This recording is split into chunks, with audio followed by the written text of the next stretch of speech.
Hello viewers, welcome to you in English Knowledge Stream channel। आज की grammar की class में एक बार आपका फिर स्वागत है। मैं पिछली वीडियो में कंजंक्शन के बारे में बताया था। कंजंक्शन दो प्रकार का होता है, कोऑर्डिनेट कंजंक्शन और सबऑर्डिनेट कंजंक्शन। तो कोऑर्डिनेट कंजंक्शन पर मैंने चर्चा किया था और आज हम आपको सबऑर्डिनेट कंजंक्शन बताने वाले हैं। पहला कोऑर्डिनेट कंजंक्शन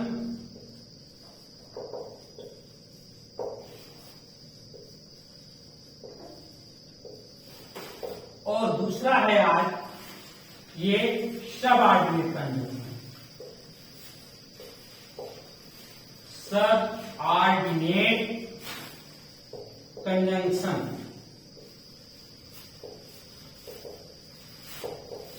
सबऑर्डिनेट कंजंक्शन कई प्रकार का होता है, जिसमें से पहला है subordinate conjunction of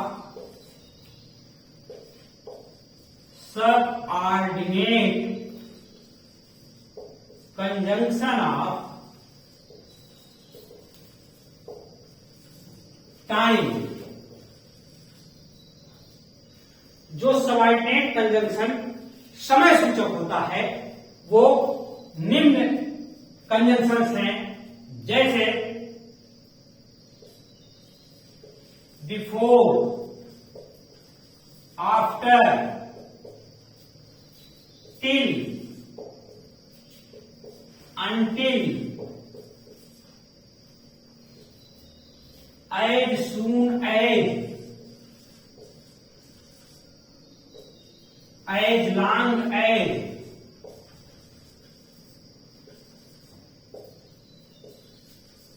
when,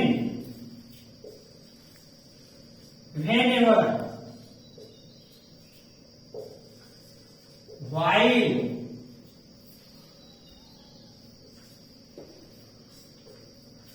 etc। ये कंजंक्शन जो होते हैं ये सबऑर्डिनेट कंजंक्शन ऑफ टाइम होते हैं। जैसे बिफोर, बिफोर का मतलब पहले, the patient had died before the doctor came, doctor के आने के पहले रोगी मर चुका था। फिर है after, the doctor came after the patient had died, ये आफ्टर हो गया। Till, wait here till I return, wait here until I return. As soon as, जो as soon as I reached, एक दो एग्जाम्पल हम लिख दे रहे हैं। as soon as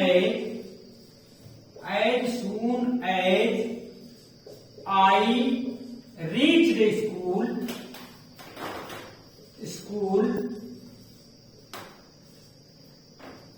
it started raining।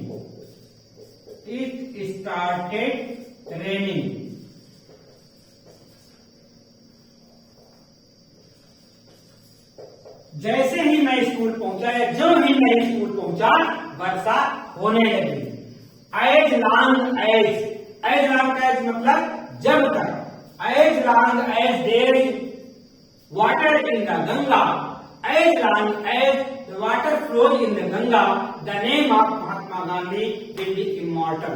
जब तक गंगा में पानी रहेगा गांधी जी का नाम अमर रहेगा। उसके बाद व्हेन माने जब, when I reached the school, जब मैं स्कूल पहुंचा, the bell had rung, घंटी लग चुकी थी। whenever, जब कभी, come to me whenever you got time, जब कभी भी मौका मिले तो आप मेरे पास आ जाओ। while I heard a deep sound while I was going on the road। ये सारे शब्द हैं, इसकी हिंदी हम आपको बता दे रहे हैं। बिफोर माने पहले, आफ्टर माने बाद में, टिल माने तक, अंटिल माने तक, एज सून एज माने जब ही, जैसे ही, एज लॉन्ग एज माने जब तक, व्हेन माने जब, व्हेनेवर माने इवर माने जब तक भी, व्हाइल माने जब। अगर इसके हम एग्जाम्पल लिखेंगे तो वीडियो लंबा हो जाएगा, इसलिए इसकी हिंदी हम आपको बता दे रहे हैं। जो दूसरा सबऑर्डिनेट कंजंक्शन होता है ये है, सबऑर्डिनेट बार बार हम नहीं लिख रहे हैं, कंजंक्शन ऑफ, टाइम था आपकी बार, कंजंक्शन ऑफ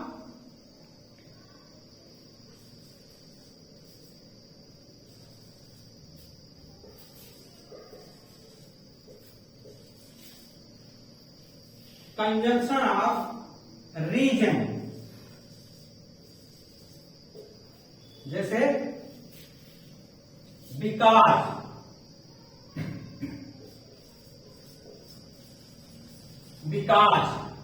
एज, सिंस, ही। अब बिकॉज माने क्योंकि, एज माने भी क्योंकि, सिंस माने चूंकि। He did not pass because he did not pass because he did not work hard.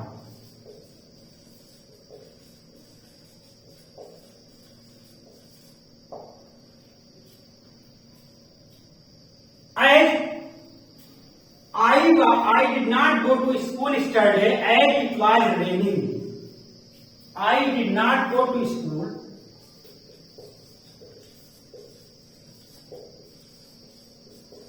I did not go to school as it was raining. तो ये दूसरा हुआ conjunction of reason. Subordinate conjunctions हैं, इसलिए बार बार आप subordinate नहीं लिख रहे हैं, सबऑर्डिनेट कंजंक्शन ऑफ रीजन। आप लोग इसको नोट डाउन करिए, हम इसको क्लिक करते हैं, फिर आपको हम इसके आगे बताते हैं। तीसरा जो कंजंक्शन है, सबऑर्डिनेट कंजंक्शन जो तीसरा है वो सबऑर्डिनेट कंजंक्शन ऑफ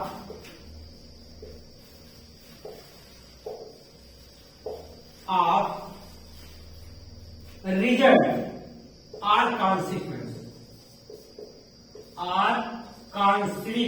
कॉन्सिक्वेंस, इसके अंतर्गत है so that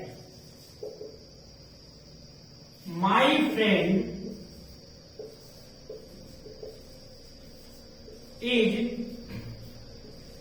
so brilliant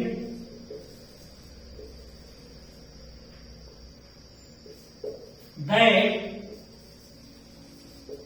he got the first rank in district। ये कॉन्सिक्वेंस रिजल्ट दिखा रहा है, इसका मतलब कि मेरा मित्र इतना ब्रिलियंट है कि वो पूरे जिले में पहली रैंक हासिल किया। जो चौथा है conjunction of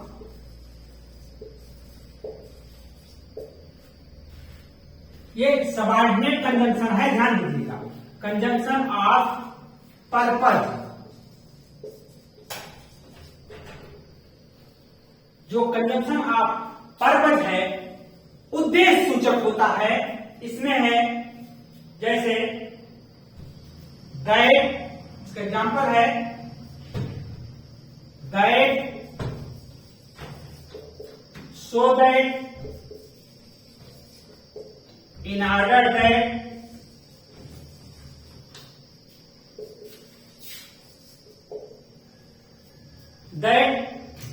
we eat, that we may live। हम खाते हैं ताकि जीवित रह सके। ये that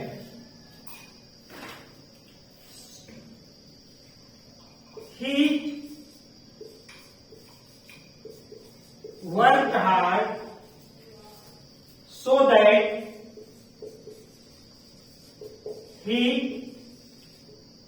might pass. Yes, so that ताकि वह मेहनत किया ताकि वह पास हो सके। इसी तरह से in order that he worked hard continuously in order that he may be rich. वह पूरी मेहनत किया ताकि वह धनी बन सके अपने जीवन में। तो ये 4 हो गए आपके। हम इसको आप इसको नोट डाउन कर लें, हम इसको क्लीन करते हैं। 5वां सबऑर्डिनेट कंजंक्शन होता है वो है सबऑर्डिनेट कंजंक्शन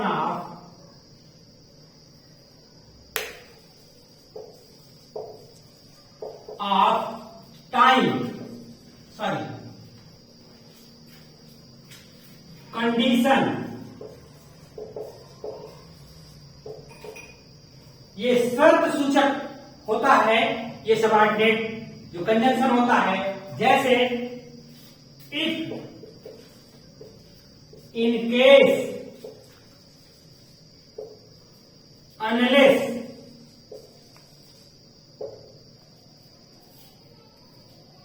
अब इसके एग्जाम्पल इफ माने यदि, if you read you will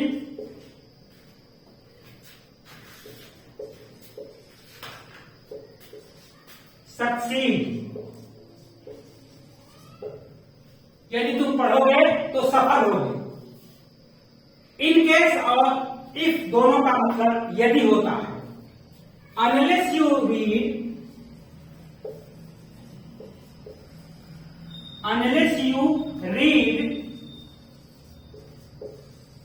you will not pass।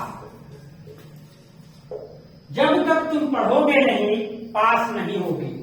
तो ये कंडीशनल कंजंक्शंस हैं जो सबऑर्डिनेट है। Subordinate conjunction of comparison.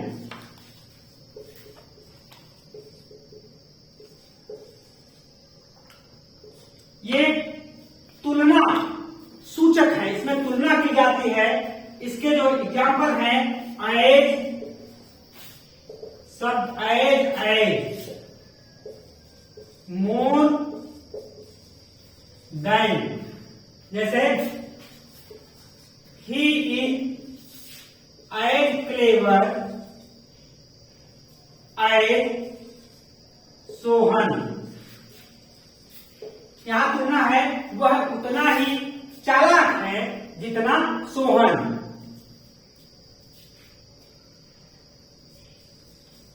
Meera is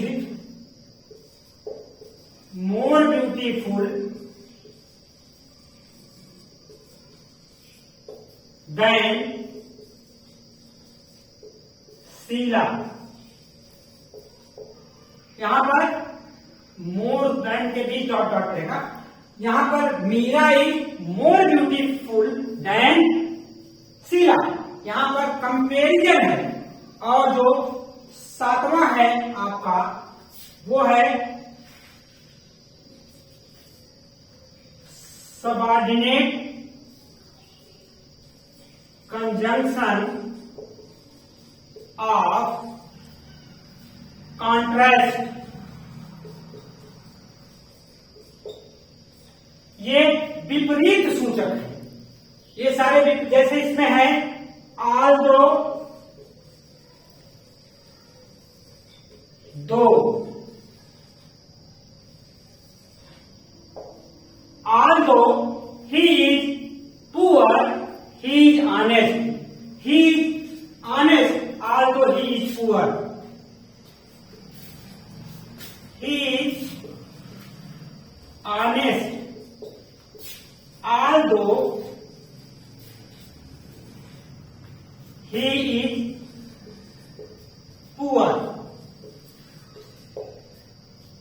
now ये कंजंक्शन जो है ये सबऑर्डिनेट कंजंक्शन है।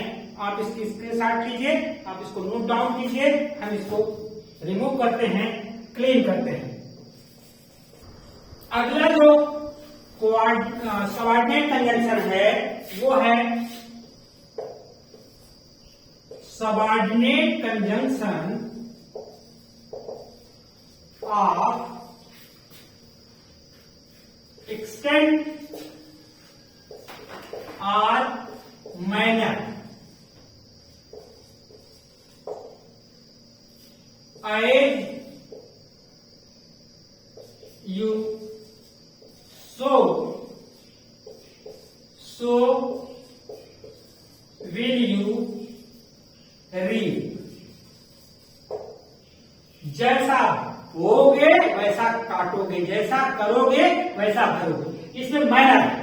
अब इस तरह से ये सबऑर्डिनेट कंजंक्शन के काइंड्स हुए। अब इसके अलावा कंजंक्शन दो और होते हैं जो कि अलग से नहीं है, इन्हीं का मिला जुला स्वरूप है, लेकिन उनका रूप अलग हो जाता है। जैसे कंपाउंड कंजंक्शन,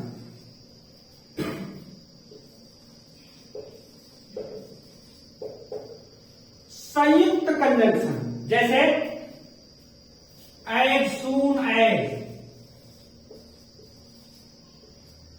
ये कंपाउंड वर्ड्स हैं, आप जानते हैं कंपाउंड क्या होता है। As long as,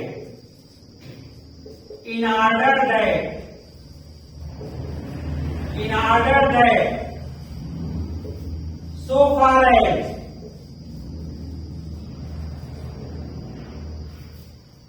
even if, or.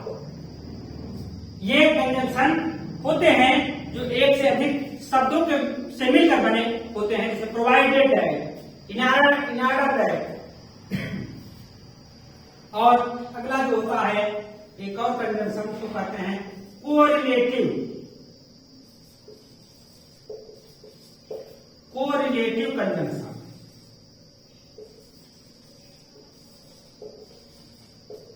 ये कोरिलेटिव कंजंक्शन होता है कि ये दोनों आपस में कोरिलेटेड रहते हैं। जैसे not only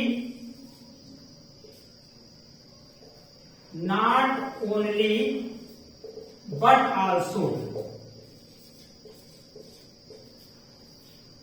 either or, neither nor, both and.